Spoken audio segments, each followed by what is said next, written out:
Estamos comunicados con el licenciado en Ciencias Políticas Gustavo González, especialista en sistemas electorales. ¿Cómo te va, Gustavo? ¿Cómo estás? Bien, buenas tardes, ¿cómo están? Buenas tardes, gracias por atendernos, ¿eh? No, por favor, un placer. Bueno, habíamos leído algo que vos decías sobre el síndrome de la cancha inclinada. El poder reproduce poder. ¿Puedes explicar un poco esto? Sí, la ciencia política entiende esto como aquellos resortes del Estado que sirven, entre otras cosas, para ganar elecciones. Cuando vos tenés un sistema político donde no hay diferencia entre Estado, gobierno, partido político y persona, lo que hace es que los resortes institucionalizados, ya sea el poder del presupuesto que tiene tanto un Estado nacional, provincial como local, el nivel de conocimiento, la utilización de la obra pública como si fuese una cuestión individual y no una cuestión estatal, la introducción del Estado en instituciones de la sociedad civil, más la utilización del aparato estatal para el clientelismo y demás. Un poco yo en el artículo lo que decía es que ustedes vieron que en los medios de comunicación han hecho bastante hincapié sobre el tema del clientelismo y la compra y venta de votos. Yo no digo que esto no ocurra en Argentina, por supuesto que ocurre. Yo he sido observador electoral en La Rioja, en el Chaco, en Tucumán, y estas cosas se observan, pero el resultado final no lo explico desde ese lugar, sino que lo que digo que es simplemente una frutilla del postre, y el problema es el postre. El problema es cuando, por ejemplo, en la provincia de Chaco hay 22 municipios donde el intendente gana por el 80% de los votos, incluso en algunos casos llegado al ganar por el 93%. O cuando en la provincia de Buenos Aires, de los 135 distritos de la provincia, ganan cerca de 98 intendentes, o de todos los estados provinciales que se han sometido a elecciones, solo ha perdido uno, solo que es la provincia de Mendoza. Entonces lo que vos tenés, los que estamos siendo protagonistas en la Argentina, es que hay un predominio de los estados, sea del partido político que sea, que la utilización política del Estado hace que sea una maquinaria electoral que gane elecciones. Es decir, que una vez que toman el poder, después el hecho de tener todas estas cajas los puede hacer que se perpetúen ahí. Exactamente. Para alguien que se presenta desde la oposición le resulta muy difícil. Por eso la cancha inclinada. La cancha inclinada como que vos jugaras al metegol con otro, y el otro tiene la cancha, el arco a 1 metro, y vos lo tenés sobre el ras del piso. Para hacerlo, le podés hacer un gol, pero tenés que tener una fuerza bárbara. Lo más probable es que te llene de goles. Y esto es lo que está pasando. Tenés que triplicarlo para ganarle ahí nomás, digamos. Exactamente. Si vos a ver, solo para sacar una foto, ¿no? Para fiscalizar un municipio como La Matanza necesitas 2.500 personas. El único que puede hacer esta tarea es el intendente con los empleados municipales y con la estructura municipal. En cada una de las provincias pasa exactamente lo mismo. Y si estamos hablando de que hay municipios donde alguien gana con el 93% de los votos, o sea, de cada 10, 9 lo votan, y uno empieza a mirar y dice, bueno, el intendente ha puesto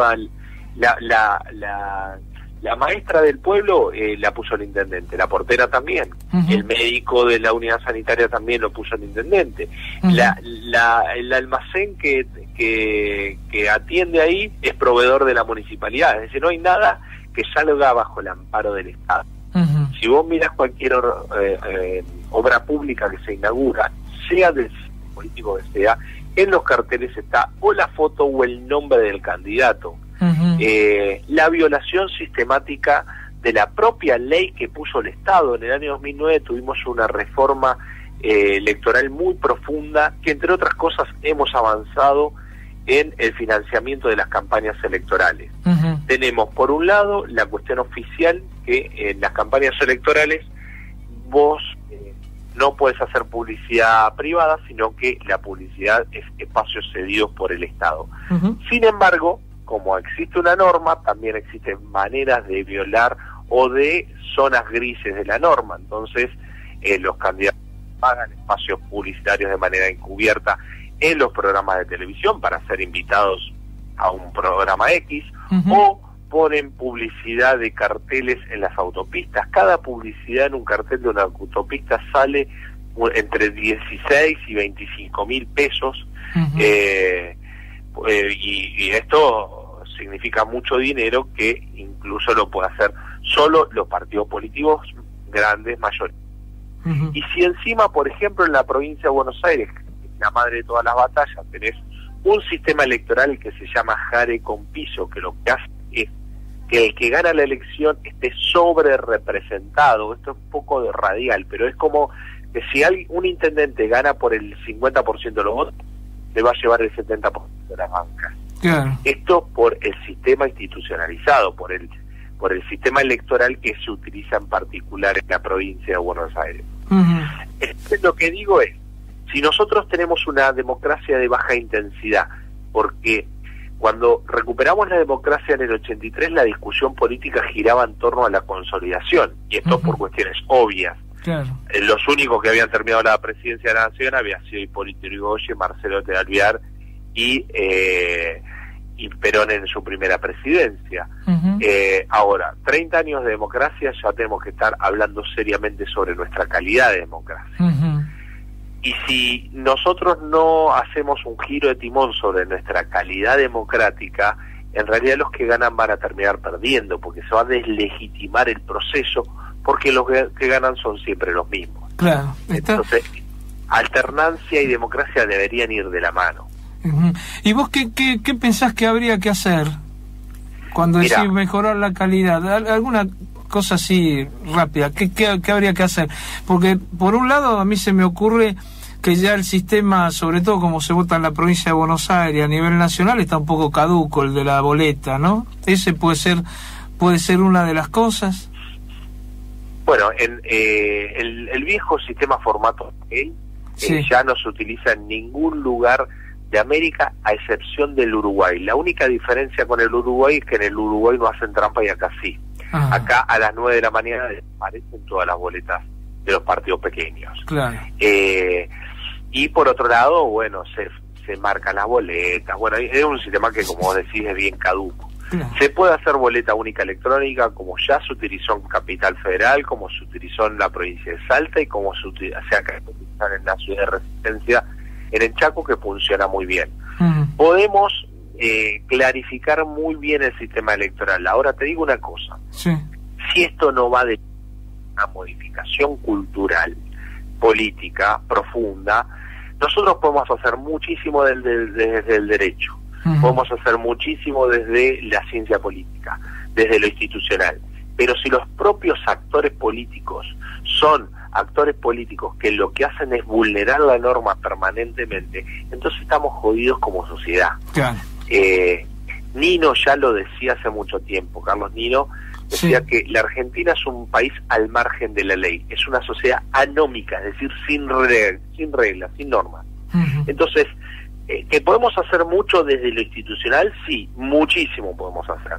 Boleta única electrónica ya cae de Maduro, 2015 ya ningún lugar se vota de esa manera. ¿Podemos limitar las reelecciones? Sí, podemos limitar las reelecciones. Los intendentes de la provincia de Buenos Aires tienen reelección ilimitada. ¿Podemos limitar más las reelecciones para que no nombren a familiares? Porque lo que pasa cuando no hay reelección es que nombran a familiares o amigos. También podemos hacer mucho al respecto. Podemos obligar a los candidatos a presidenciales que debatan públicamente para que sepamos qué es lo que van a hacer. Sí, es decir, se pueden hacer muchísimas cosas desde lo institucional. Ahora, dicho esto, que se puede hacer un montón, el cambio indudablemente tiene que ser cultural, desde la dirigencia política, pero también desde la ciudadanía, mayor tipo de control. Lo que en la ciencia política llamamos la accountability vertical, es decir, que la sociedad ponga límites.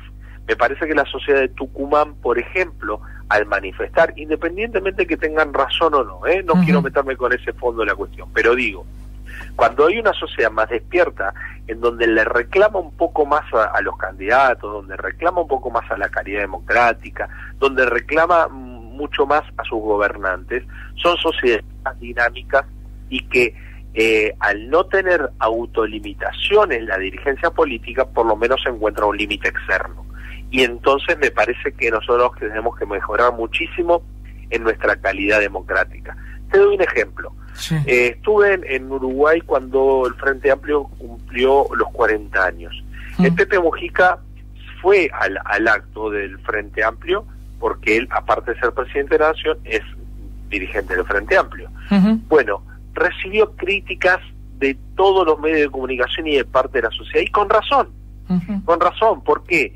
Porque si vos sos jefe de Estado, no podés ir a un acto, no debés ir a un acto partidario, porque vos sos jefe de Estado, sos el presidente de todo el país y no de una fracción política.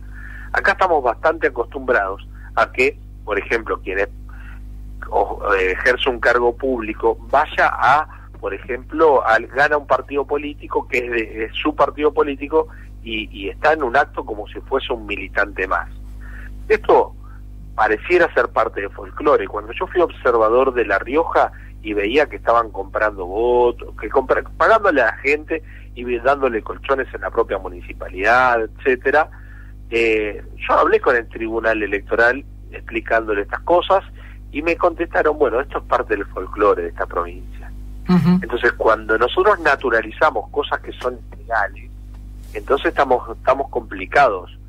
Desde las fuerzas institucionales, pero también desde la sociedad civil, empiezan a naturalizar algo que no es natural. Bueno, estamos en un problema serio.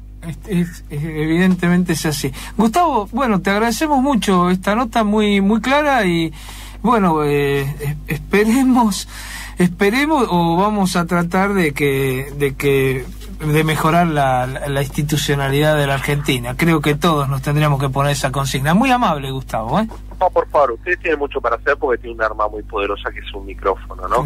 Y que así como los docentes tenemos ese arma que es el poder de la palabra, ustedes también tienen el arma del poder de la palabra para crear una mejor calidad de ciudadanos, para mejorar nuestra calidad democrática. Eso lo estamos intentando siempre. Un abrazo grande, Gustavo. Un abrazo grande, gracias.